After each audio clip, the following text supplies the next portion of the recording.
Ya, selamat pagi saudara-saudara. Apa kabar? Senang kembali bersama kita, pendengar Amigos yang setia dan juga follow up IKIM. Hari ini kita akan berdialog bersama Pak Jenderal IKIM Heri di acara GIBA, Gerakan IKIM Baca Alkitab. Hari ini dengan tema Corona plus mutasi melawan gereja misi New Normal.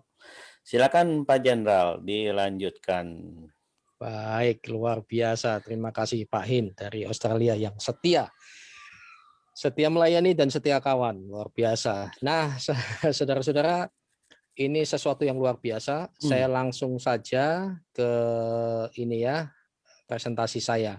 Ini adalah gambar dari ilustrasi dari artificial intelligence. Artificial intelligence itu adalah kecerdasan buatan manusia. Wih, luar biasa sekali ya. Kecerdasan sekarang dilihat dari industri 4.0 ini. Digitalisasi dan sudah robotik dan menuju ke 5.0 ya.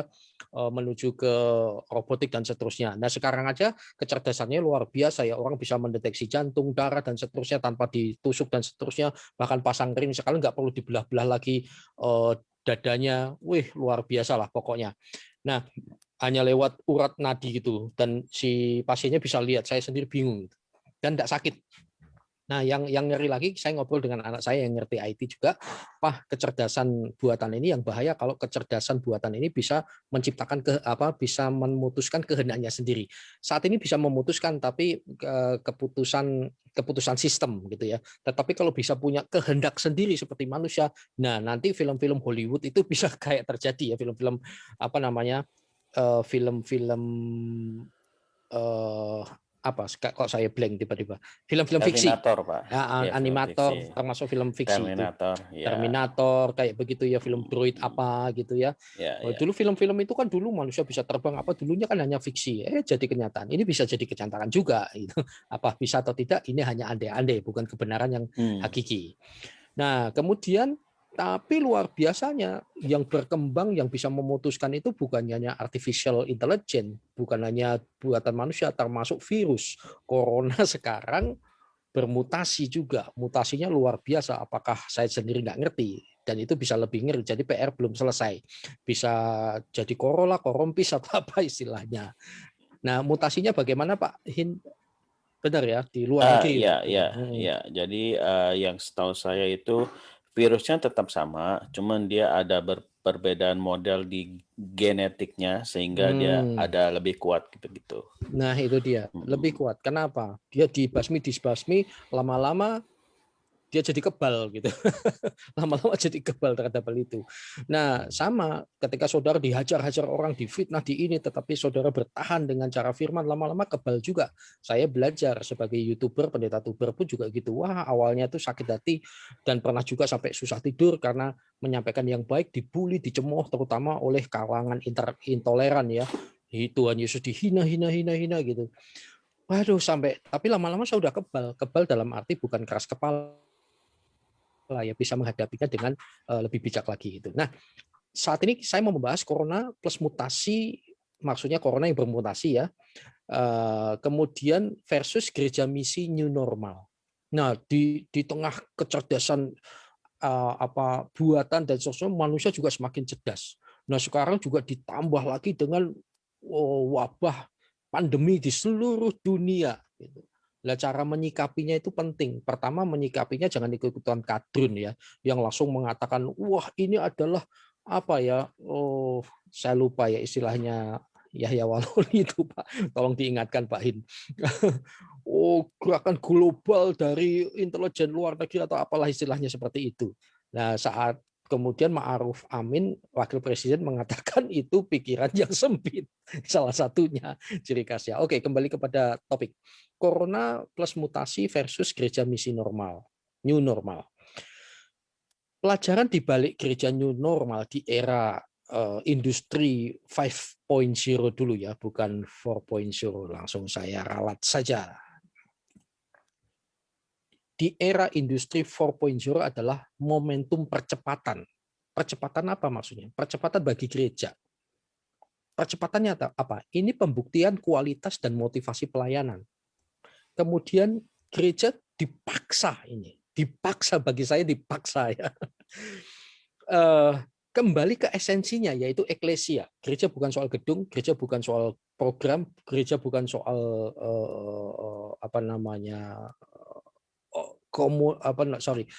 bukan soal equipment, tetapi kepada orangnya itu tadi ya, yang dipanggil keluar menuju keterangan yang ajaib. Dan open evangelism, penginjilan terbuka yang luar biasa. Ini harus kembali, ada orang yang sadar, ada yang nggak sadar, tetapi ada orang yang terpaksa karena dia tahu ini dipaksa untuk kembali.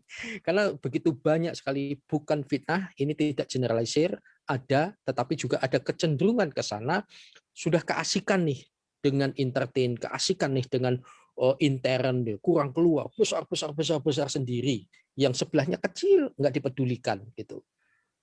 Dan kembali lagi ke eklesia dan open evangelism. Matius 28:19-20 ini yang akan saya kupas. Kebetulan di Giba kemarin itu adalah Matius bagian terakhir ya, 28. Ini yang akan saya fokusnya di sini. Lalu momentum gereja fokus kepada kerajaan Allah. Ini yang penting.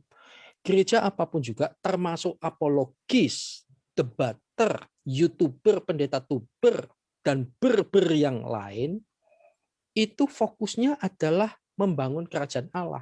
Roma 14 ayat 17. Nah, ini saudara harus hafal. Ya, kerajaan Allah itu bukan soal makanan dan pakaian, tetapi soal apa? Satu, kebenaran.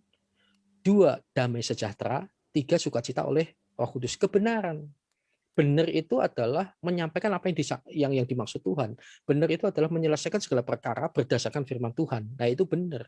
Nah, sekarang udah banyak nih bermunculan, udah pandai, udah hebat, membuli yang lain, mencemooh yang lain, nyerang-nyerang padahal sesama karena merasa benar. Nah, ini malah nggak benar. Kebenaran yang disampaikan dengan cara tidak benar itu tidak benar. Bukanlah kebenaran kalau disampaikan dan dikerjakan dengan cara tidak benar. Mestinya membawa damai sejahtera. Kalau benar berdasarkan firman, damai sejahtera, baru ada sukacita. Dan orang yang menyampaikan kebenaran, sukacita bersama. Teguran kasih, gitu loh. Bukan nafsu. Nafsu membunuh karakter, ngeri loh. Ya, Pak In, membunuh orang selesai. Tapi membunuh karakter sampai anak cucunya itu kena stigma itu. Wah, itu jauh lebih jahat. Kemudian pelajaran di balik gereja new normal di era industri 4.0 adalah momentum percepatan gereja 3 poin dan jemaat juga 3 poin. Ini pembuktian loyalitas kepada Tuhan melalui gereja lokalnya. Dan yang kedua, peluang upgrade diri dan open opportunity. Peluang yang terbuka. Nah, untuk jemaat penting nih. Banyak orang dalam kondisi begini, khusus jemaat ya, nengoknya tuh hanya pendetanya, gerejanya, segala macam. Padahal dirinya sendiri juga harus yang namanya autokritik. Kasihan loh pemimpin-pemimpin kadang-kadang. Memang tidak menutupi kemungkinan pemimpin masih banyak kesalahan, masih kekurangan, dan seterusnya. Tetapi ayo, harus manusiawi lah. Dan mesti punya hati ilahi gitu ya. Hati ilahi. Yaitu sebentar kok ini ya. Sorry, masih kelihatan Pak ya? Masih Pak, masih. Oke. Saya tiba-tiba ada something wrong. Saya lanjutkan. Nah, hati ilahi, pembuktian loyalitas kepada Tuhan melalui gereja lokalnya. Wah, saat ini ada juga pendeta-pendeta dengan kemampuan digitalnya yang pas-pasan, bahkan nggak ngerti. Bahkan ada yang pendeta yang saya anggap ngerti masih bertanya loh tentang Pak Zoom itu bagaimana segala macam. Saya tidak ngomong goblok, nggak ngerti. Tetapi ya, oke Pak, ini sudah harus Pak, ayo. Ya tapi saya oke Pak, ayo saya kasih motivasi gitu. Dia semangat. Lalu ini gembala loh Pak, dan dia mengajar, Pak ini Bapak harus, Bapak jangan ngomong nggak bisa, hanya belum bisa. Nah, di situ harus saya ada loh yang seperti itu. Nah, kalau Anda melihat kekurangan itu, ayo lengkapi. Nah, jangan sampai corona plus mutasi Anda tidak bermisi lagi. Jadi akhirnya peluang ini sudah tidak lakukan pembuktian loyalitas kepada Tuhan melalui gereja lokalnya. Lengkapi. Nah, seringkali yang diserang gembala dalam arti kan ada firman Tuhan mengatakan akulah gembala yang baik, tapi kalau orang upahan itu yang dihajarkan itunya. Memang betul itu untuk para pemimpin, tapi jangan lupa ada juga loh jemaat upahan, jemaat avonturir, hati-hati ya. Dalam kondisi sulit, dalam kondisi begini engkau dipanggil untuk saling melengkapi. Tadi peluang upgrade diri.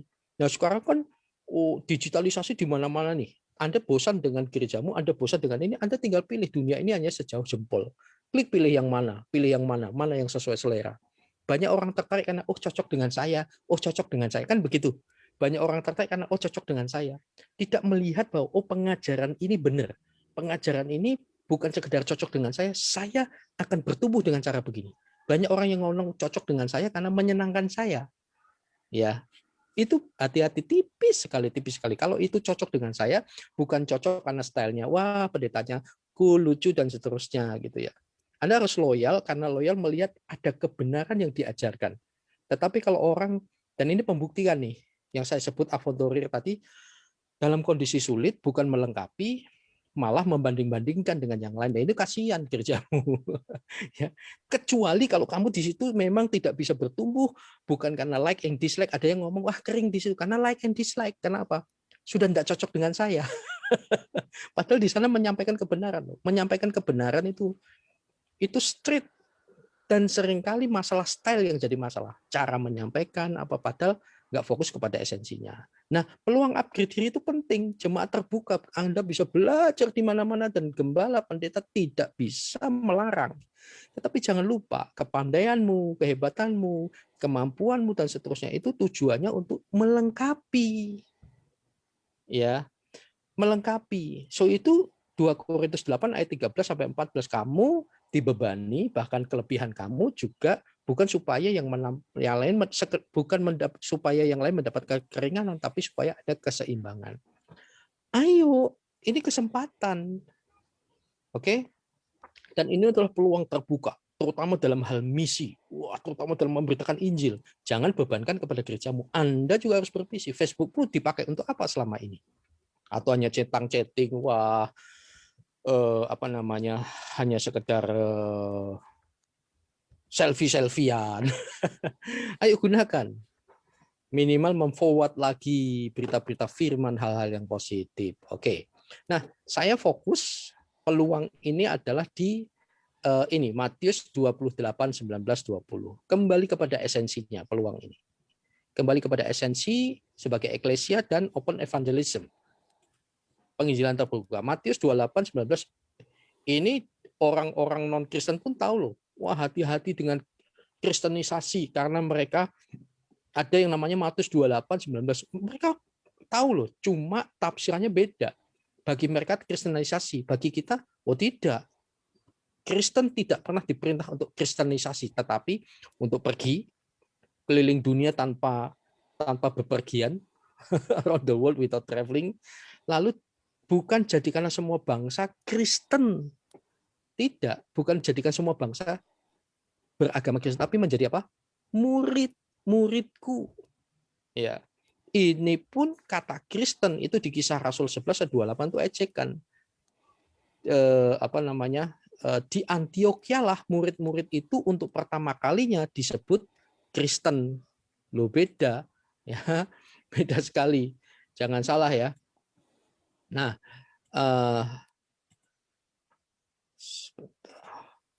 untuk jadi kembali lagi, untuk menjadi murid. Nah, pergi ini kita menjalankan perintah Tuhan kami, bukan untuk mengkristenkan tapi menjadi murid. Nah, kalau dilihat Kisah Rasul 11 ayat 26 dikatakan di Antioquia lah untuk pertama kali murid-murid itu disebut Kristen, Kristianos, pengikut Kristus. Jadi Kristen itu ejekan karena mengikut Kristus, cara hidupnya beda.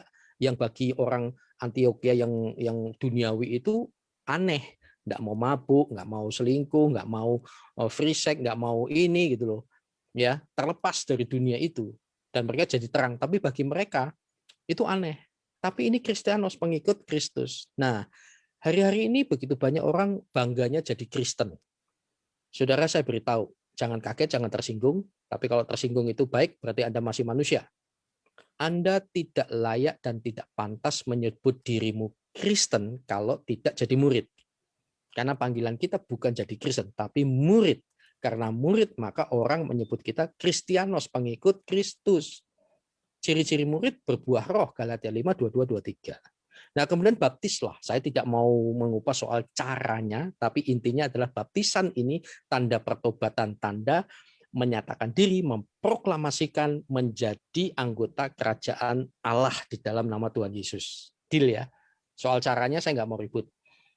Kalau prinsip, saya punya prinsip baptisan, baptiso, tetapi saya menghargai yang lain. Tetapi intinya adalah dibaptis tanda bertobat, dibaptis tanda disucikan dari dosa seperti Yesus mati bagi dosa, bangkit menguburkan dosa-dosa dan kembali kepada kedudukannya yang semula. Wah, itu luar biasa ya, pada rancangan Tuhan yang semula. Nah, kemudian ajarlah mereka melakukan segala sesuatu yang telah kuperintahkan. Jadi ini gereja misi new normal fokusnya di sini menjadi apologis tuber itu baik, menjadi debat terbaik, menjadi YouTuber itu sangat baik dan ini efektif dan efisien.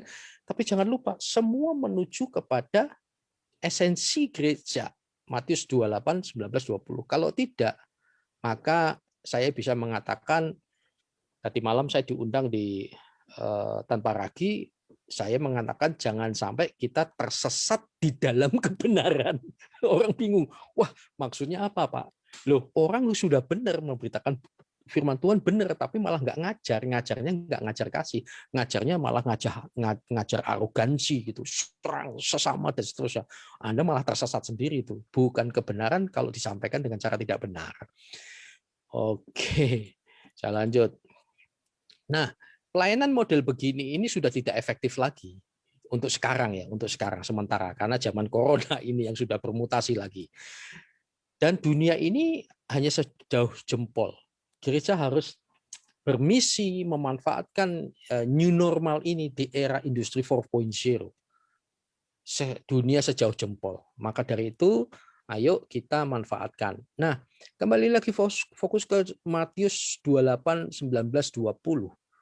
Saudara, kita harus sadar kalau kita jumlah Indonesia ya, jumlah Indonesia 2020 kemarin 269,6 juta. Setengah persennya itu 1.300.000 sekian jiwa. Kita ngambil 0,5-nya saja, saudara, sudah 6.700 jiwa. Nah, sementara masih banyak orang berpikir lokal. Maunya ngumpul, maunya ini sudah enggak. Tuhan memang paksakan untuk kembali kepada eklesia dan kembali untuk fokus kepada open evangelism gitu. Siapapun juga, bukan hanya kalau gerejamu tidak terbuka di situ, Anda. Tetapi jangan jadi penekan gerejamu, tetapi ada lengkapi, kecuali tidak mau, kecuali di situ malah terjadi lingkaran setan, urusannya di situ terus, ya jangan di situ juga, gitu ya. Nah, jadi luar biasa. Matius 28, 19, 20 ini ada dua sisi. Satu penginjilan, dua penggembalaan. Nah, yang pertama itu penginjilan. Keluar. Pergilah dengan berbagai cara tanpa takiah. Ya, memberitakan kasih. Ya, memberitakan salib. Yaitu Tuhan yang mengasihi manusia dan kemanusiaan juga. Kasihlah Tuhanmu dengan segenap hatimu, seluruh pikiranmu dan seterusnya. Itu hukum pertama dan kedua. Lalu hukum yang pertama dan utama maksud saya. Lalu yang hukum yang kedua yang sama dengan itu, kasihlah sesama manusia seperti dirimu sendiri. Itu luar biasa pengajaran kekristenan itu. Nah, kalau ada pengajaran yang hanya mengasihi Tuhan tapi mengesampaikan manusia, itu agama barbar. Pasti. Tetapi Tuhan Yesus itu luar biasa. Lalu yang kedua, tadi saya katakan ya, penginjilan itu pergi, lalu pengembalaan. Nah, inilah yang dikerjakan oleh gereja-gereja lokal, termasuk gereja-gereja digital. Tetapi ingat, Anda boleh mengikuti gereja digital, sekalipun jauh dari lokalnya, tetapi ingat, Anda tetap harus disiplin, komitmen, konsisten dengan gereja di mana Anda menyatakan diri tercatat sebagai anggota di situ. Jangan sampai gara-gara digitalisasi ini, saudara tidak menghargai lagi. Hati-hati. ada suatu waktu saudara harus minta tolong pendetamu, gembalamu. Seperti yang sering saya katakan, tidak mungkin waktu kamu mati dikuburkan secara online hanya lewat Zoom. Lalu saudara gali sendiri, masuk sendiri, tutup sendiri, tidak mungkin. Tetap membutuhkannya. Ketika sakit dan lain sebagainya, tetap itu yang dibutuhkan. Nah, ini murid kan baptis ajar ini adalah sekalipun murid dan ajar ini bisa secara online, bisa, betul. Tetapi perlu yang namanya mentorisasi. Nah, ketika mendengar kata misi, pergilah, yang kita pikirkan pergi ke tempat sana sini ya. Sekarang sudah nggak perlu lagi. Nah, ingat, corona versus mutasi versus gereja misi new normal. Jadi sekarang masalah corona bukan hambatan misi lagi. Jangan berpikir konvensional lagi, mesti datang. Ini tidak dilarang, boleh. Tetapi tidak efektif lagi sekarang. Dan tidak efisien lagi. Nah, pentingnya pergi ini tetap harus jalan. Oke. Dan so itu jemaat, kalau engkau lihat pendetamu masuk menjadi apologetuber, menjadi YouTuber sepanjang dengan motivasi yang benar, dukung dia karena dia masuk di garis depan. Dia membahayakan dirinya apalagi masuk sebagai apologistuber. Dukung, doakan. Sekali waduh terlalu berat, itu terlalu tinggi buat saya. Minimal dukung dengan motivasi minimal seperti itu. Ya, ngintip-ngintip bolehlah YouTube-nya. Kalau engkau tidak mampu, nggak apa-apa. Tetapi ketika ketemu, ayo ngobrol bersama, dukung terus. Nah, misi digital itu luar biasa. Jadi corona mau bermutasi kayak apapun tidak menghalangi gereja misi di era new normal, di era industri 4.0 ini. Karena itu, kita jangan berlari tanpa tujuan. 1 Korintus 9 ayat 26, 27. Tidak berlari tanpa tujuan dan aku bukan petinju sembarang memukul. Latihan terus, saudara. Latihan terus. Nah, masalahnya banyak orang yang masih kanak-kanak. Masalah anak-anak itu bukan tidak mau belajar. Dia tidak suka dengan proses belajar. Nah, banyak orang maunya gereja yang sudah jadi. Ketika sedang pergumulan, bukan yang dukung, tapi cari yang sudah jadi. Nanti ketika ada masalah lagi, cari yang lagi yang sudah jadi. Nggak akan bertumbuh. Nggak akan bertumbuh. Saya jamin yang seperti itu. Ayo kuasai diri. Supaya bisa memberitakan Injil tanpa ditolak karena perilaku kita. Ya, berlari tanpa tujuan. Nah, bagian akhir saat ini, pentingnya life in the body of Christ. Hidup di dalam tubuh Kristus. Di dalam ini adalah visi bersama yang wajib oleh gereja apapun, hamba Tuhan apapun. Nah, sekarang bagaimana sih hidup dalam kesatuan tubuh Kristus? Ingat, 1 Korintus 12 ayat 20. Memang ada banyak anggota, tetapi hanya satu tubuh. Efesus tadi 1 Korintus 12 ayat 20 ya. Kemudian Efesus 4 ayat 15, tetapi dengan teguh berpegang kepada kebenaran, di dalam kasih kita bertumbuh di dalam segala hal ke arah Dia. Kristus adalah kepala. Ke arah Dia, Kristus yang adalah kepala. Jadi segala sesuatu arahnya ke Kristus, bukan ke sini. Ya. Saudara jangan fanatik lagi kepada denominasi Anda, sekalipun Anda harus loyal. Tetapi arahnya Yesus tidak. Jangan sampai kultus individu. Bahaya, saudara. Aduh, minta maaf Pak Hin dan Ibu Cindy dan Zoom yang ada, juga netizen. Saya mau cari foto yang cocok, nggak ada. Terpaksa pakai foto saya ini. Iya Pak. Memang zaman sudah mau modern, presentasinya aja terlihat sangat berbeda. Ya baik, Bapak tidak percaya tidak dosa Pak. Ya, ada dua hal Pak. Menghadapi semuanya ini, misi gereja misi new normal ini adalah jangan lupa satu tubuh. Dan jangan lupa, Kristus itu kepala. Efesus 4 ayat 16. Daripadanya lah seluruh tubuh yang rapi tersusun dan diikat satu oleh pelayanan semua bagiannya. Sesuai dengan kadar pekerjaan tiap-tiap anggota, menerima pertumbuhannya, dan membangun dirinya dalam kasih. Rapi tersusun itu sunarmologio, Pak. Artinya dibingkai bersama, juga bergabung bersama. Nah, hamba Tuhan, pengajar, penginjil di bidang apapun yang dewasa adalah dia mau sunarmologio. mau dibingkai bersama dengan yang lain. Nah, ini kan beda-beda ya. Beda-beda ya. Seperti itu. Seperti ini ditutupkan gini nyatu. Tetapi kalau yang satu enggak, padahal maunya seperti ini. Harus bisa menerima satu dengan yang lain. Kalau tidak, Anda akan superior. Superior akhirnya ada juga tadi malam saya juga menyampaikan di salah satu channel, saya mengatakan gini, orang-orang yang seperti ini, yang tukang menghakimi, bahkan seperti menggantikan Tuhan gitu ya. Satu, biasanya karena kesombongan teologis, lalu menciptakan dia jadi superior, karena superior akhirnya jadi eksklusif. Akhirnya menjadi eksklusivisme. Dan salah itu sesat, beda itu salah itu. Padahal hanya soal sudut pandang. Lanjut.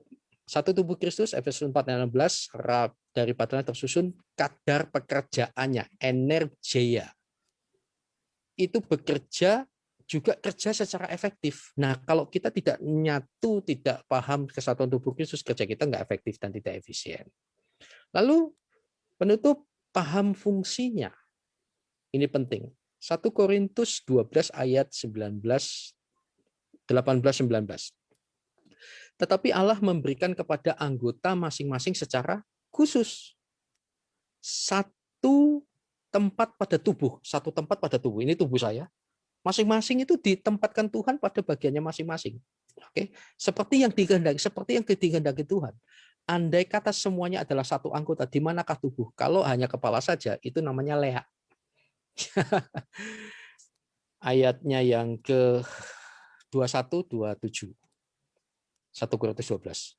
Malahan justru anggota-anggota tubuh yang nampaknya paling lemah, yang paling dibutuhkan. Dan kepada anggota-anggota tubuh yang menurut pemandangan kita kurang terhormat, kita berikan penghormatan khusus. Dan terhadap anggota yang anggota-anggota yang tidak elok, kita berikan perhatian khusus. Ambeien itu tempatnya di mana? Di tempat kotor.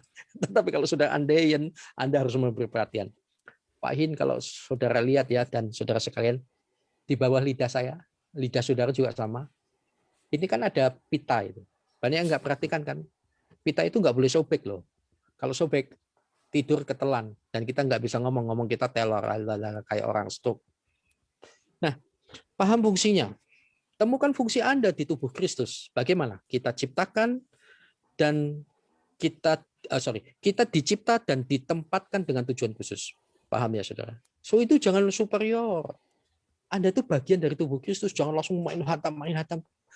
Kita sedang menuju kepada kesempurnaan. Belum sempurna, jangan merasa sempurna. Bagaimana menemukan fungsi Anda di dalam tubuh Kristus? Satu, tekuni kesukaan Anda. Kelihatan dari passionnya apa, ya sudah. Itu jangan-jangan bagian yang Tuhan berikan untuk Anda. Lalu konfirmasi dari teman terutama. Oh ya, Anda di situ, gitu ya. Belum tentu saya merasa konfirmasi, wah saya itu nggak bisa khotbah, saya nggak bisa ini. Tapi ada orang yang, apalagi seorang yang motivator atau orang yang biasa ngabari orang tahu, enggak, kamu bisa. Nah, ikuti saja untuk dibimbing dan dilatih. Lalu dampaknya kelihatan. Nah, di situ Anda fokus di situ. Dan itu bisa bertahun-tahun, bahkan puluhan tahun tergantung kesadaran. Oke, pahami fungsinya. Nah, sekarang Pak Hin minta kesediaannya dibaca ya Pak ya. Sebagai penutup, gereja yang ideal itu bagaimana? Efesus 4. Monggo Pak. Efesus 4 ayat berapa atau yang baca yang di screen aja Pak? Yang di screen Pak. Oke. Efesus 4 ayat 10 itu ya. Dan ialah yang memberikan baik satu rasul-rasul maupun nabi-nabi, baik pemberita Injil maupun gembala-gembala dan pengajar-pengajar. Ini 11, untuk memperlengkapi orang-orang kudus bagi pelayanan bagi pembangunan tubuh Kristus. Bagi tubuh pembangunan tubuh Kristus. Ya. Jadi bukan untuk saya, bukan keterkenalan saya. Loh, saya tidak munafik. Terkenal tuh enak. Seneng nggak? Ayo Pak Hin. Jujur ya. Seneng toh? Jujur. Kita jujur. Saya juga jujur. Dikenal di mana-mana. Kadang-kadang saya juga bersyukur. Saya dengan istri kadang-kadang kalau ke pasar ya. kadang-kadang saya harus menghindar. Kenapa? Nggak enak. Kenapa? Pak Pendeta mari dikasih ikan gratis. Dulu itu tiba-tiba pas lagi makan, padahal ini mahal loh. Waktu itu kan saya family time Pak, makan ikan bakar itu mahal. Bagi kami mahal lah, karena bunyinya ratusan ribu untuk satu keluarga. Lagi mau bayar, sudah Pak, ternyata ada yang bayarin itu. Orang itu kenal, apalagi banyak yang saya nggak kenal, dia kenal gitu. Kadang-kadang ada tiba-tiba, halo Pak, oh iya, istri saya, siapa Pak? Nggak tahu. Cuma senyum aja, saya sok kenal, sok dekat itu. Menyenangkan. Tapi itu bukan tujuan. Oke, itu bukan tujuan. Apa gunanya kalau tidak memperlengkapi tubuh Kristus? Jadi gereja yang ideal, termasuk yang pelayanan ideal, kalau tahu fungsi kita di mana. Ya, impian saya gereja mestinya ada ini ya. Ada yang rasul yang diutus kemanapun juga, membuka nabi yang menyampaikan firman, pemberita Injil, gembala-gembala, dan ngajar. Nah, seorang gembala, ini beratnya Pak, seorang gembala itu dituntut lima-limanya ini ada. Apalagi kalau masih merintis, yang baru nggak sampai puluhan, baru 11-an orang kalau hadir, ini dituntut semua. Tapi kalau gereja besar ada yang kerasulan ini ada. Semuanya lengkap, beda-beda orangnya. Tapi itulah yang kalian, Anda jemaat harus doakan ya, terutama yang masih merintis, doakan. Karena dituntut memperlengkapi, karena kadang-kadang ada yang belum siap, tidak paham, dan seterusnya. Ini dituntut ini semua. Jadi gereja yang ideal ada ini. Jadi temukan fungsinya supaya di era corona ini kita tidak terhalang dengan misi, ya, tidak menghalangi. Dan tujuannya semuanya ini, ya Pak, silakan. Itu berat ya Pak ya, untuk Bapak ya? Kalau bagi saya enggak Pak, karena saya sudah berat Pak. Saya tahu Pak, Bapak memang kelas berat. Beratnya Pak, kalau ini diterima sebagai beban. Ya, setuju Pak. Sebagai beban itu berat. Tetapi kalau ini calling, panggilan, tidak berat Pak.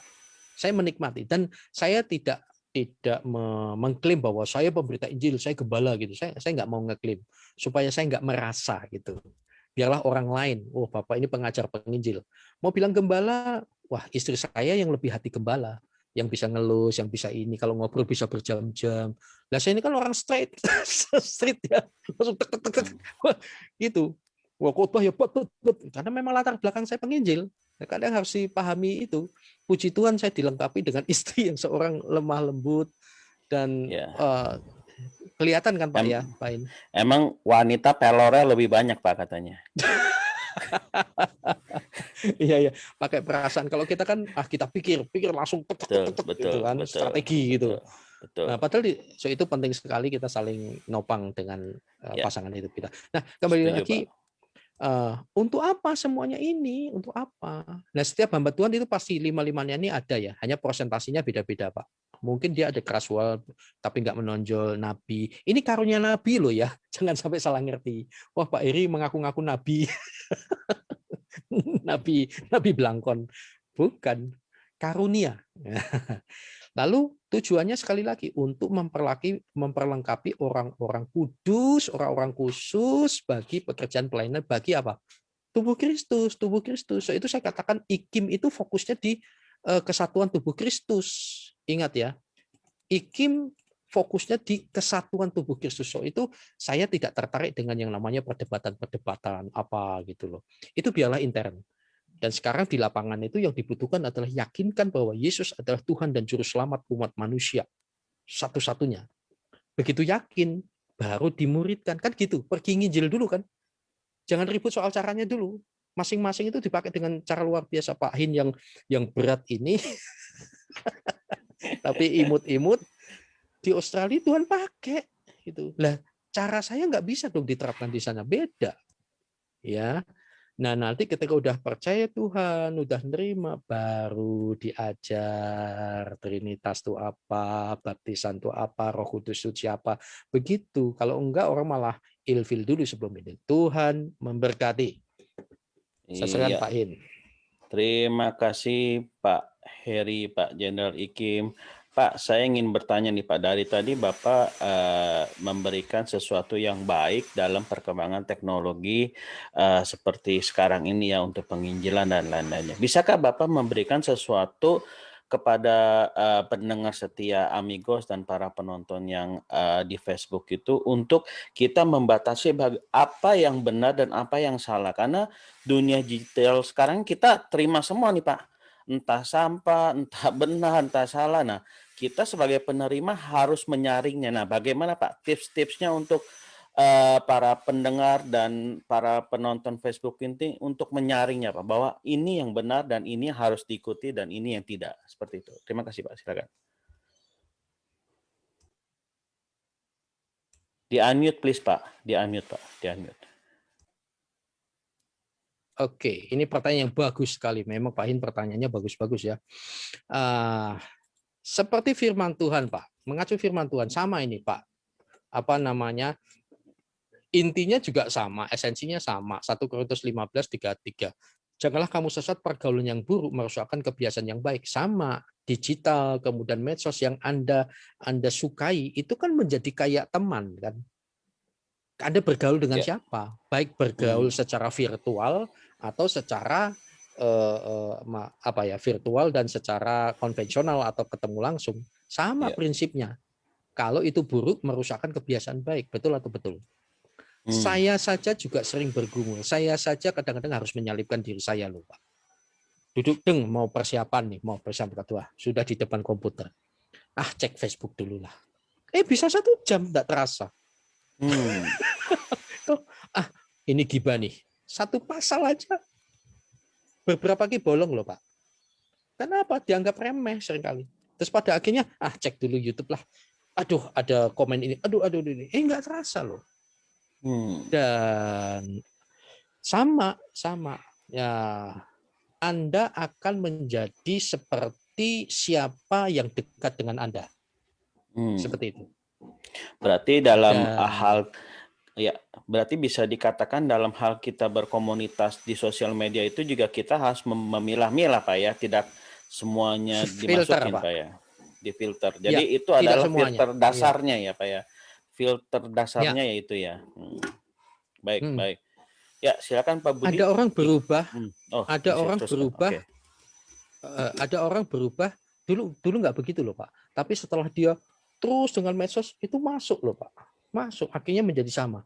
Orang cenderung akan mengikuti siapa yang dia kagumi. Betul. Orang yang suka K-pop, dia ingin jadi K-pop. Oke, silakan. Ya, baik. Silakan, Pak. Ya mungkin Pak Budi bisa berikan masukan dan tambahan mungkin. Silakan Pak Budi. Ya, salam Pak Hin, salam Pak Heri. Salam Pak. Ya, saya diberkati sekali dengan firman pagi ini, membangun tubuh Kristus. Ya, dengan fenomena yang seringkali terjadi, memang baik di dalam dunia on-site maupun online ya, seperti itu. Seringkali terjadi bully-membuli, gontok-gontokan, baik antar hamba Tuhan maupun antar para pendukung pemimpin-pemimpin jemaat. Karena pemimpin jemaat yang satu dibully oleh yang lain, balas membuli dan sebagainya. Jadi memang firman pagi ini penting sekali. Saya tuh jadi teringat di 2 Timotius 2 ayat 24 ini terkait dengan membangun tubuh Kristus. 2 Timotius 2 ayat 24. Sedangkan seorang hamba Tuhan tidak boleh bertengkar, tetapi harus ramah terhadap semua orang. Pak, sebentar Pak. 2 Timotius 2 ayat 24. Ini mesti ditampilkan nih Pak. Siap. Ini karena saya ingat ayat itu Pak. Ya. Lupa alamatnya. Terima kasih Pak Budi. Ya. Saya tampilkan ya. Kok nggak bisa? Oh Pak, ini udah nyampaikan. Silakan. Iya. Silakan Pak. 2 Timotius 2 ayat 24. Sedangkan seorang hamba Tuhan tidak boleh bertengkar, tetapi harus ramah terhadap semua orang. Ia harus cakap mengajar, sabar. Hamba Tuhan itu siapa? Salah satunya ya memang pemimpin-pemimpin jemaat, pengajar-pengajar, dan semua orang yang melayani. Kita juga hamba Tuhan. Jadi hamba Tuhan kan bukan hanya pendeta saja. Jadi baik pemimpin jemaat maupun yang dipimpinnya, baik yang mengajar maupun yang diajar, semuanya hamba Tuhan. Karena tidak ada orang percaya yang statusnya konsumen, hanya penikmat doang, semuanya adalah pelayan, semuanya adalah hamba Tuhan, semuanya anak Tuhan. Jadi kita statusnya status anak Tuhan, status hamba Tuhan juga. Sama seperti Tuhan Yesus, dia anak Allah juga, dia hamba Allah juga melakukan pekerjaan Bapa. Jadi ini yang menjadi landasan persatuan tubuh Kristus. Ini harus menjadi rema. Dasar yang kedua, kalau kita belajar di dalam 1 Korintus 6, 1 Korintus pasal 6 keseluruhan, di situ Rasul Paulus sedang mengajar jemaat di Korintus. Kenapa? Jemaat di Korintus ini terjadi banyak masalah, terjadi banyak perpecahan. Ada yang blok-blokan, aku dari golongan Apolos, aku dari golongan Paulus. Ya kan, Paulus sendiri, aku nggak minta kamu jadi golongan saya, kan seperti itu. Benar. Tapi itu tercipta dengan sendirinya. Jadi memang kita juga jangan menghakimi orang yang mengagumi seseorang, ya kan? Belum tentu orang itu minta didukung, gitu kan, seperti itu kan? Bisa jadi tercipta dengan sendirinya. Itu yang pertama terjadi di jemaat Korintus. Yang kedua adalah kita belajar bahwa di 1 Korintus 6 ini terjadi perpecahan, ya kan? Bahkan saling menuntut. Karena ada yang satu merasa dirugikan oleh orang yang lain, ya kan? Intinya adalah secara literal, Rasul Paulus kan bicara jangan kamu minta dihakimi oleh orang yang tidak percaya, ya kan? Selesaikan di dalam. Artinya apa? Perselisihan di dalam itu jangan sampai keluar. Itu menghalangi penginjilan. Di Korintus itu kan jemaat mula-mula, gereja mula-mula. Isinya sebagian ada yang orang Yahudi, sebagian besar bukan orang Yahudi, non-Yahudi lah, kan seperti itu. Ya kan, ketika dari dalam masalahnya keluar, sengketanya di luar, akhirnya kan menghalangi penginjilan. Itu yang terjadi di 1 Korintus pasal 6. Kemudian di 1 Korintus pasal 13. Perpecahan yang terjadi di jemaat Korintus juga karena masing-masing membanggakan karunia-Nya. Tadi Pak Jenderal sudah menyinggung bahwa ada bagian tubuh yang kurang berharga, kita harus memberikan perhatian khusus, ya kan? Seperti itu kan. Jadi di kondisi jemaat di Korintus 13 ini kondisinya adalah saling membanggakan, saya karunia ini, saya lebih penting, saya lebih hebat dan sebagainya. Kamu mah karunianya cuma ecek-ecek sedikit dan sebagainya. Terjadi perpecahan. Rasul Paulus mengajarkan esensi dari semua karunia itu, penggerak dari karunia itu, lem perekat dari semua karunia itu adalah kasih. Kalau melakukan semua karunia-karunia itu tanpa kasih, maka karunia itu akan berdiri sendiri-sendiri. Terpecah-pecah. Seperti itu. Kasih adalah karunia roh tertinggi. Makanya dia tidak disebutkan di dalam 9 karunia roh. Karena di dalam 9 karunia roh itu, di dalamnya harus ada kasih. Seperti itu. Jadi para hamba Tuhan, kita semua, ada yang punya karunia mengajar, ada punya karunia menggembalakan, ada karunia kenabian, ada punya karunia bernubuat, menyingkapkan rahasia-rahasia firman Tuhan. Lakukan semuanya itu dengan kasih, bukan niat untuk menyerang hamba Tuhan yang lain, bukan menyerang yang lain. Nah, terkait dengan pemahaman yang kurang baik, pemahaman yang belum sempurna, jangan kata kita, murid-murid Yesus saja ketika hidup bersama-sama Yesus, ya kan, sampai Yesus mati di salib, mereka masih punya pemahaman yang salah. Mereka kecewa, ya kan?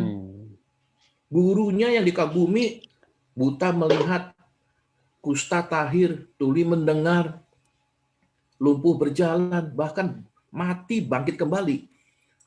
Wah, kurang apa membuat orang kagum? Murid-muridnya, wah, kagum sekali. Bisa membuat murid-muridnya menyembuhkan orang, mengusir setan. Mati, dikubur, habis sudah. Ini kita sedikit bicara yang terkait dengan ghibah kan seperti itu. Sudah mati, sudah penutupan. Habis, seperti itu.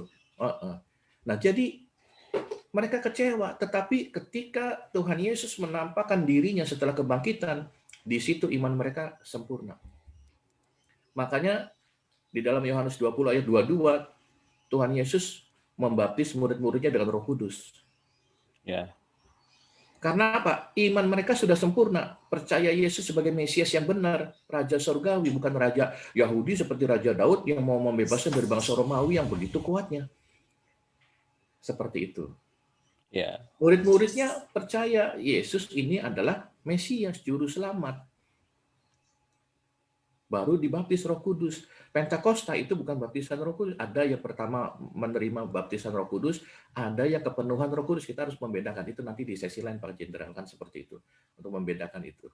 Nah, tetapi artinya kita orang yang baru percaya pun imannya nggak bisa langsung sempurna. Dasar imannya kita percaya Yesus sebagai Tuhan dan Juru Selamat, masih bisa salah-salah nih. Ya kan? Seperti itu kan. Apalagi memahami Allah Tritunggal. Mungkin mulai umur 40 ketika mendalami firman Tuhan dengan sungguh-sungguh baru mempunyai pemahaman yang benar mengenai Tritunggal, ya kan? Jujur ngomong dari kecil ya sudah diajarkan semua Tritunggal, tetapi kan pemahaman kita tuh terbatas. Ya, detailnya belum jelas Iya. tapi Yang penting percaya Yesus gitu. adalah Tuhan, saya percaya. Ya. Ya kan? Saya mengagumi. Nggak ada kebingungan teologis gitu, Pak. Tidak ada. Saya mengagumi Tuhan Yesus itu Allah yang rendah hati, Allah yang mau turun menjadi manusia. Aduh, kasihnya begitu besar. Wah, luar biasa. Kan seperti itu. Saya percaya. Kan seperti itu. Saya juga sempat bingung. Iya, ya, Tritunggal gimana? Ketika ada hati, ada panggilan untuk menginjili orang, penginjilan, baru saya berpikir. Kalau orang bertanya, saya jawab gimana? Kan begitu loh. Ya. Ada orang yang mengerti tapi susah menjelaskan. Ya. Kan seperti itu. Nah, kita lihat di Efesus 4 ayat 13. Ini harusnya menjadi landasan kita supaya bisa menghargai orang-orang yang mempunyai pemahaman yang benar. Kita harus memahami firman Tuhan dengan benar, yes, setuju. Tetapi kita harus bijaksana. Bahwa kerohanian seseorang, iman seseorang, itu kan tidak langsung dewasa rohani. Ada bayi rohani dulu, pertumbuhan seperti tubuh manusia, jasmani juga ada pertumbuhan. Nah, Efesus 4 ayat 13. Sampai kita semua telah mencapai kesatuan iman dan pengetahuan yang benar tentang anak Allah. Kedewasaan penuh dan tingkat pertumbuhan yang sesuai dengan kepenuhan Kristus. Melalui Kristus kita memahami Tritunggal. Allah Bapa yang mengutus Dia dan Roh Kudus, ya kan, pribadi Roh Allah. Kan seperti itu. Ya, tetapi semuanya disentralkan pengetahuan yang benar tentang anak Allah. Ini ada pihak yang memakai dengan salah. Oh, kan kita harus mengetahui anak Allah saja, tidak, tetapi adalah kita senternya adalah pengetahuan iman yang benar dan kedewasaan penuh. Ya kan? Firman Tuhan ini kita jangan pahami secara literal. Ada yang memahami aku dan Bapa satu. Loh, Yesus adalah Bapa. Bapa adalah Yesus, misalkan seperti itu. Bagaimana dengan misalkan di dalam Matius 10 ayat 34, aku datang bukan membawa damai. Ini Yesus yang ngomong. Aku datang membawa pedang. Kan seperti itu. Kalau itu saja satu yang dipakai, waduh, Yesus bukan pembawa damai, pembawa pedang loh. Kan seperti itu. Ya kan? Makanya memahami firman Tuhan harus ada pengertian yang benar gitu kan, seperti itu. Dengan ayat-ayat yang lain, Alkitab itu beda dengan kitab-kitab agama lain. Alkitab itu bukan satu pasal berdiri sendiri. Yang pertama, yang kedua, tekstual dan kontekstual itu di dalam hubungan paralel yang seimbang. Kita tidak bisa mengesampingkan. Kira-kira demikian. Kemudian, karena ada hal lagi yang kita bicara kontradiktif. Di dalam Matius 6 ayat 24, tak seorang pun dapat mengabdi kepada dua tuan, karena jika demikian ia akan membenci yang seorang dan mengasihi yang lain, atau ia akan setia kepada yang seorang dan tidak mengindahkan yang lain. Kamu tidak dapat mengabdi kepada Allah dan kepada Mamon, ini jelas. Ada pemisahan yang jelas antara Allah dan Mamon. Tetapi di Lukas 16 ayat 9 kita baca. Dan aku berkata kepadamu, ikatlah persahabatan dengan mempergunakan Mamon yang tidak jujur. Supaya jika Mamon itu tidak dapat menolong lagi, kamu diterima di dalam kemah abadi. Kemah abadi itu surga. Ya kan? Bagaimana ini? Ya toh? Jadi artinya Mamon yang tidak jujur pun, kita bisa mengingat persahabatan, tapi bukan mengabdi kepada dia. Ya toh? Kita benci dosanya, tapi kita jangan benci orangnya. Nah, ini yang harus menjadi pembatasan yang jelas. Kalau ada orang yang memahami firman Tuhan dengan yang kurang benar, jangan dibenci dulu. Ya kan? Seperti itu. Orangnya kita kasihi, ya kan? Kita yang merasa tahu firman Tuhan yang benarnya, ya kita ungkapkan, saling melengkapi, ya kan? Ada orang yang membuat orang lain percaya Yesus adalah Tuhan. Ada orang lain yang membuat mereka jadi mengerti mengenai Tritunggal, ya kan? Di ayat yang lain ada yang firman yang mengatakan, aku menanam, Apolos menyiram, Tuhanlah yang memberi pertumbuhan. Kita nggak bisa melakukan semuanya, ya kan? Kita ada yang mampu membuat orang percaya langsung Yesus adalah Tuhan, Allah Bapa yang mengutus Yesus, dan Roh Kudus itu adalah Roh Allah, pribadi Roh Allah yang menjadi meterai bagi setiap orang percaya. Ada yang langsung membuat bisa orang percaya seperti itu, puji Tuhan. Ya toh? Ada juga secara kontekstual, Paulus menyatakan ketika dia di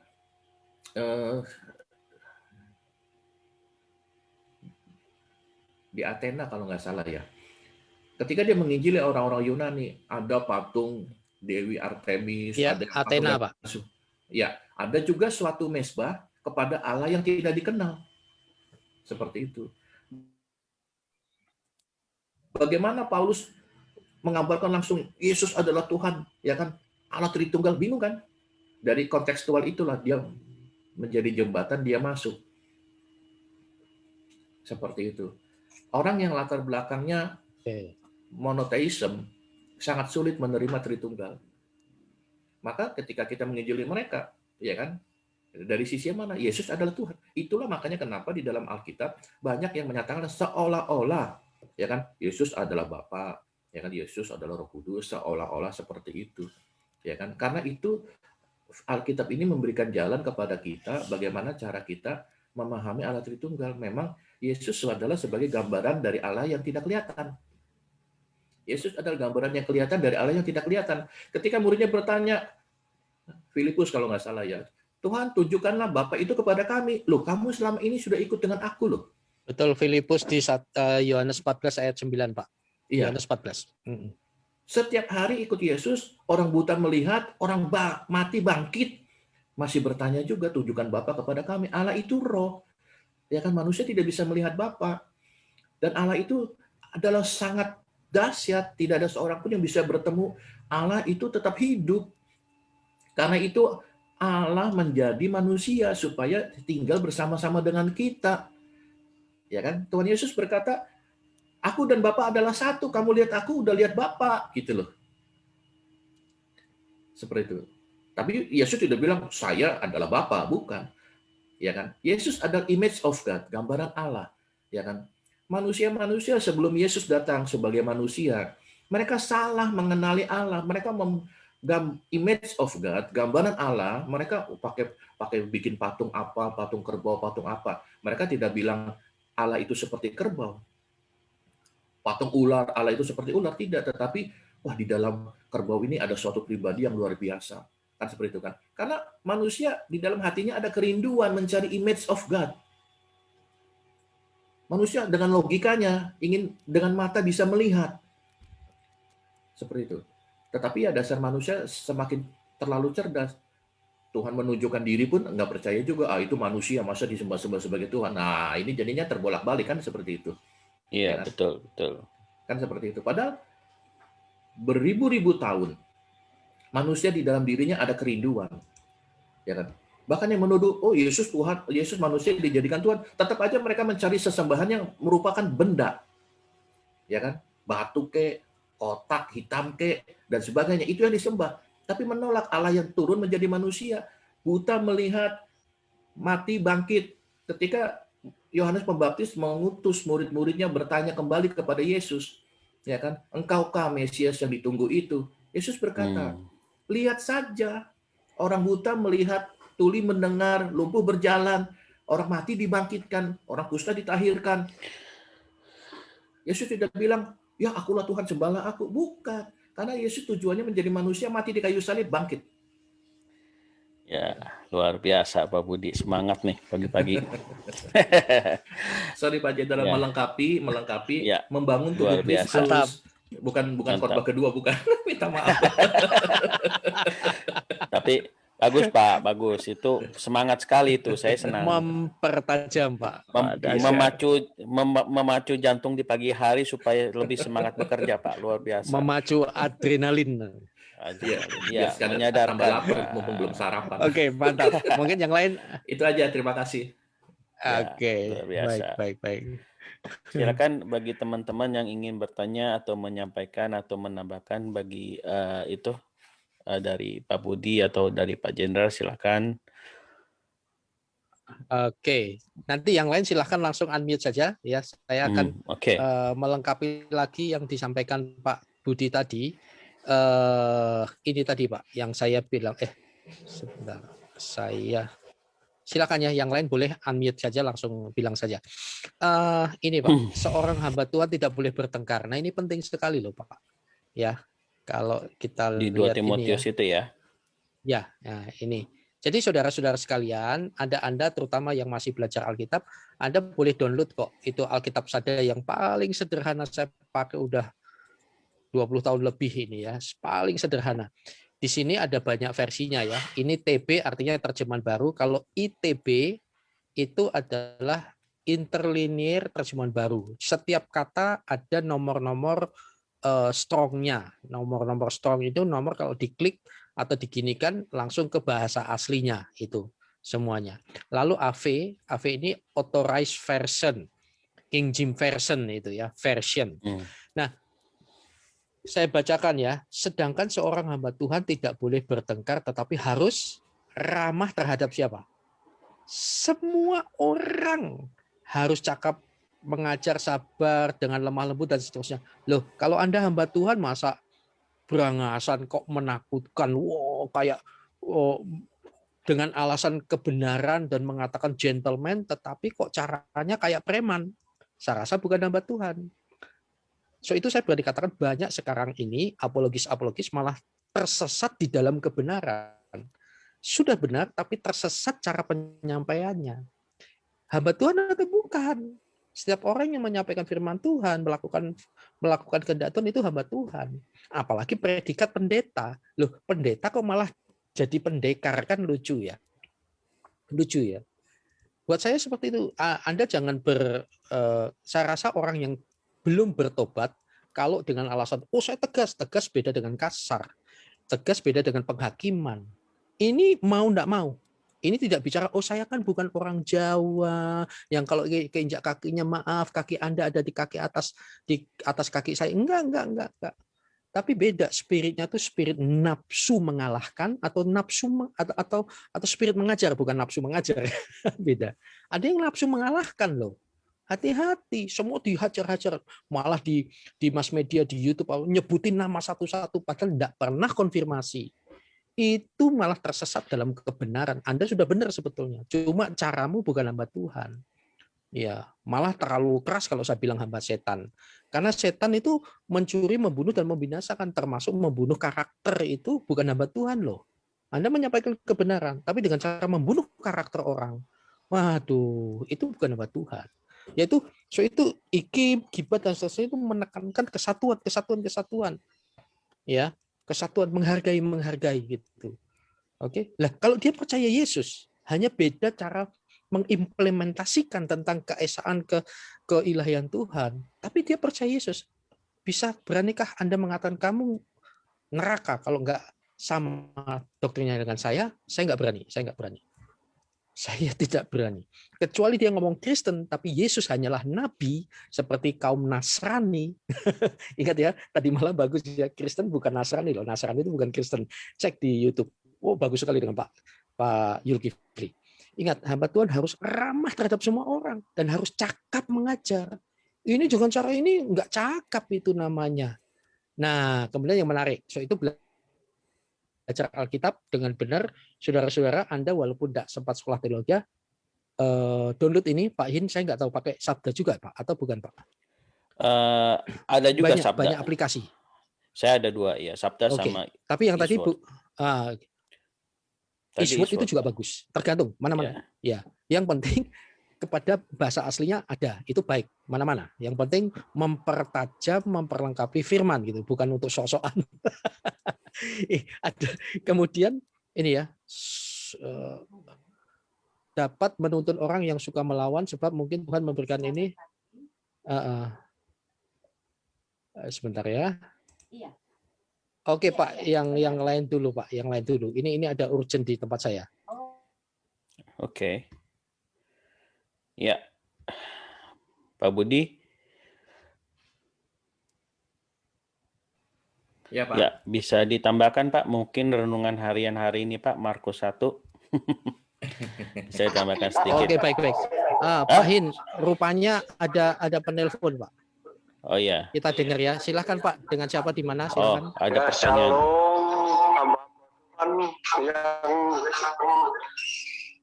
Yang selalu membagikan pengetahuannya, terima kasih banyak. Tuhan Yesus memberkati bapak-bapak, ibu-ibu, channel-channelnya. Saya selalu setia mengikuti pembicaraan dan saya senang sekali Pak, banyak pengetahuan yang saya terima. Dan memang selama ini pun saya pun selama berjemaat ya, kita selama corona ini yang kita dengar tiap kali corona tiap pada ibadah. Saya kebetulan memang waktu selama corona ini, karena saya pemain musik yang main di gereja, jadi tiap kali yang ini tidak ada satu hari pun corona itu dalam ibadah itu tidak disebutkan. Ya, jadi orang difokuskan di situ, mindset akhirnya ada ketakutan. Tapi saya sebagai orang yang percaya Tuhan, saya hanya mengenakan Efesus 6 itu Pak. Pedang roh sebagai perlengkapan senjata itu firman Tuhan. Jadi itu yang menjadi pegangan saya. Jadi selama 1 tahun saya bersosialisasi kemanapun, saya selalu berprinsip, tapi saya tetap ikuti protokol. Baik. Jadi memang virus boleh bermutasi, tapi iman saya pun harus terus tumbuh. Itu saja prinsip saya, dan saya semoga apa yang dilakukan bapak-bapak boleh menyadarkan banyak-banyak orang. Begitu juga tentang apologetik yang kadang-kadang timbul mereka saling menghakimi. Itu pun saya langsung out dari channel kalau seperti itu Pak. Kadang-kadang karena waktu itu peristiwa pun Rina Solin sama Pelo itu. Jadi Pelo itu enggak pernah Rina Solin jelasan, enggak pernah berhubungan dengan dia kok, tahu-tahu main menghakimi gitu Pak. Jadi saya setuju sekali dengan penjelasan yang dari Ikim dan bapak-bapak yang mengenai kesan Tritunggal atau apapun itu. Yang pasti amanat agung yang saya pegang Pak. Terima kasih, Tuhan Yesus memberkati bapak-bapak, Pak Heri, Radio Amigos, dan seluruh hamba-hamba Tuhan. Terima kasih. Puji Tuhan. Wah, itu burungnya udah menyanyi. Baik, kita apa yang kita sampaikan saat ini, kita tidak mengarah kepada seseorang, tetapi kita secara general ya, kita general. Jadi kami di sini tadi tidak pernah menyebutkan nama, tetapi kalau Bapak tadi menyebut nama, yaitu pengalaman pribadi beliau. Oke, terima kasih Pak. Memang penting kalau Bapak diberkati, puji Tuhan. Saya lanjutkan Pak ya, singkat. Nah, kemudian kalau mau belajar ini bagus ya, saudara-saudara, belajar ini karena bisa langsung bahasa aslinya. Tadi betul ya, 24. Seorang hamba Tuhan tidak boleh bertengkar. Nah, kata bertengkar mari kita cek bahasa aslinya. Ini hanya diklik 2 kali langsung lari kepada bahasa aslinya. Makomai namanya, makomai bacanya mahom ahe. Nah, artinya ini Pak, hamba Tuhan tuh bukan hanya bertengkar, jangan suka berkelahi. Nah, kata berkelahi ini ada ini lebih lengkap lagi, jangan berbantahan. So itu Amsal kan bilang tolong dibantu Pak Hin barang siapa, pokoknya gini, menghindari bijaklah orang yang menghindari perbantahan, gitu Pak. Bijaklah orang yang menghindari perbantahan. Artinya perbantahan yang tidak akan selesai ujungnya.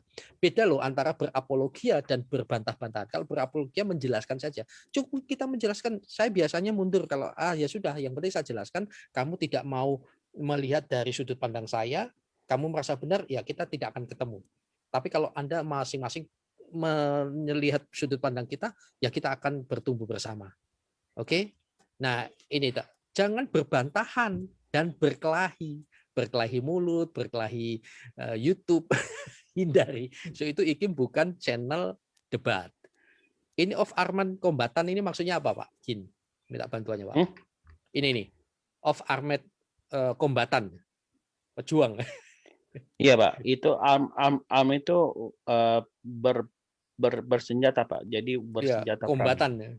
Ya. Kombat itu perang, Pak. Iya, kayak pasukan perang ya, nembak-nembak perang, nyerbu-nyerbu. Jangan seperti itu. Anda itu bukan kombatan itu. Ya, artinya menjadi apologis bukan menjadi kombatan. Nah, sudah nggak ada yang diserang yang dari luar Kristen, serang yang sesamanya gitu loh. Enggak seperti itu. Firman Tuhan jelas mengatakan seorang hamba Tuhan tidak boleh bertengkar. Jadi oke, kembali lagi kepada topik kita, kesimpulannya. Oke, barangkali ada yang lain atau Pak Hin ada sebuah pertanyaan atau cukup? Kalau bagi saya sih sudah cukup, Pak. Nggak tahu Oke. yang lain. Baik. Sekarang sebagai penutup, Pak ya. Sebagai penutup, saya hanya mereview ulang apa yang disampaikan tadi, bahwa topik kita adalah Corona plus mutasi versus gereja misi new normal. Jangan lupa ini adalah peluang gereja dan jemaat, dan kita harus fokus kepada Matius 28:19-20. Ini pembacaan Gibah yang terakhir. Ya, sekarang udah masuk Markus nih. Gereja apapun, penginjil apapun, di bidang apapun, dimanapun juga fokusnya harus ini. Pergi, jadikan bangsa murid, bukan jadi Kristen, murid, baptis, artinya bawa kepada pertobatan dan ajar. Dan jangan lupa, Kristus adalah kepala, kita ini tubuh. Ya. Kemudian kita harus tahu fungsi kita masing-masing sebagai apa. Dan mari jangan lupa, temukan Anda itu terpanggil sebagai apa. Ada rasul, nabi, pemberita Injil, gembala, pengajar. Semuanya itu untuk memperlengkapi orang kudus bagi pekerjaan pelayanan. Bagi apa? Bagi tubuh Kristus. Bukan bagi doktrin pribadi saya, itu baik. Tapi saudara, Anda harus paham maksud baik saya ya. Maksud baik saya adalah jangan lupa unity, kesatuan tubuh Kristus. Kalau enggak, ini punya tangan, tapi tangan saya memisahkan diri, itu kusta namanya. Anda adalah orang penyakitan kusta, Anda adalah penyakit kusta kalau melepaskan diri, tidak bisa. Kita harus nyatu. Kalau tidak, setan tertawa, dan setan itu tahu kelemahan kita. Oh, ini beda pandangan nih. Padahal masalahnya bukan pada beda pandangannya, saudara-saudara. Dan ada channel Muslim yang men-share atau mere-upload dari salah satu channel Kristen yang membahas tentang pertentangan ini. Dia kupas akinya sampai kiamat, mereka tidak pernah nyatu tentang ini. Saudara, saya kasih tahu, masalahnya itu bukan di sini. Oke? Masalahnya itu, saya beritahu ya, masalahnya itu bukan di Alkitab. Alkitabnya nggak ada masalah. Tetapi sudut pandang. Nah, cara menjelaskan dan memberitakan sudut pandang, inilah soal kedewasaan pribadi. Jadi bukan di sini ya. Oke? Semuanya maksudnya menjelaskan ini. Ininya nggak ada masalah. Tapi kalau mau bicara tentang kebenaran, kredibilitas, saya berarti katakan Alkitab bisa diadu. Luar biasa nggak?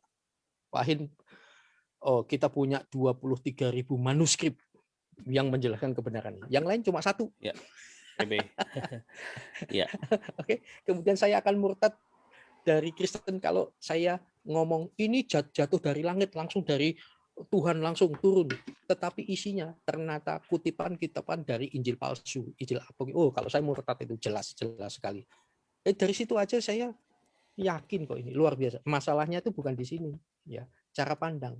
Dan Anda ya, yang di luar Kristen jangan memanfaatkan, lihat tuh salah apa. Tapi kami nggak bunuh-bunuhan, gitu. Dan jangan nunjuk di tempat Anda apakah tidak ada pertentangan. Waduh, ngeri lagi. Ayo jujur, nggak usah lihat di situ, nggak akan selesai. Tetapi kembali lagi, saya fokus kepada intern, jaga kesatuan tubuh Kristus, fokus kepada amanat agung. Tuhan memberkati. Terima kasih Pak Jenderal. Ya, teman-teman, ternyata kita harus tutup acara ini. Saya persilakan Pak Budi, mungkin bisa tutup dalam doa, Pak. Oh ya, ini juga ada dari Facebook ya, kita sapa dulu Pak. Saya kebetulan buka. Silakan Pak, saya tidak buka Facebooknya. Ya, Bapak Silakan. Maralam Siumbing di Jakarta ini. Salam selamat pagi, Bapak Robert Paat juga mengikuti, sangat diberkati. Bapak Kairoslik, Faber Ranti Tumengkol, dan lain-lain. Tidak bisa saya sebutkan semua. Oke, salam diberkati untuk sahabat sekalian. Silakan Pak Budi. Mari kita berdoa. Bapa kami di dalam surga, kami bersyukur untuk pagi ini Tuhan, kami boleh bisa menerima berkat firman Tuhan yang dibawakan Pak Jenderal Ikim, Pak Heri Tuhan. Kami sangat diberkati, Tuhan berkati beliau, berlimpah-limpah kasih karunia-Mu, Tuhan pakai beliau lebih lagi, tambahkan urapan-urapan kepadanya, tambahkan karunia kepadanya, supaya Tuhan melalui beliau, kerajaan Allah semakin diperlebar, kerajaan Allah semakin dimasyurkan, dan banyak jiwa-jiwa yang menerima Yesus sebagai Tuhan dan Juru Selamat. Terima kasih Tuhan, berkati semua yang mendengar firman-Mu hari ini, jadikan kami semua ladang yang subur bagi firman-Mu, sehingga firman-Mu berbuah banyak bagi kemuliaan nama-Mu Tuhan. Di dalam nama Tuhan Yesus kami berdoa, haleluya, amin.